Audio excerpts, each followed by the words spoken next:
नमस्कार साथीहरू, आज चाहिँ यहाँ बङ्गलादेश भर्सेस नेपाल विरुद्धको गेम हुन गइरहेको छ। देख्न सक्नुहुन्छ यहाँ चाहिँ उहाँहरूले आफ्नो यो लुडोको गोटी फालिराख्नु भएको छ। ओ माई गॉड, नेपाल किनारीलाई छक्का परेको छ है त साथीहरू। बङ्गलादेशको प्लेयरलाई चाहिँ पन्जा परेको छ।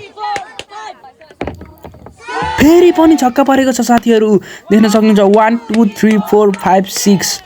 ओ माई गॉड, बङ्गलादेशको प्लेयरलाई चाहिँ फेरि पनि पन्जा परेको छ। अहिले चाहिँ पन्जा पर्यो है त साथीहरू, देख्न सक्नुहुन्छ। बङ्गलादेशको प्लेयरलाई चाहिँ पन्जा परिरहेको छ है त साथीहरू। यसै गरी फेरि पनि छक्का परिरहेको छ नेपालको प्लेयरलाई चाहिँ।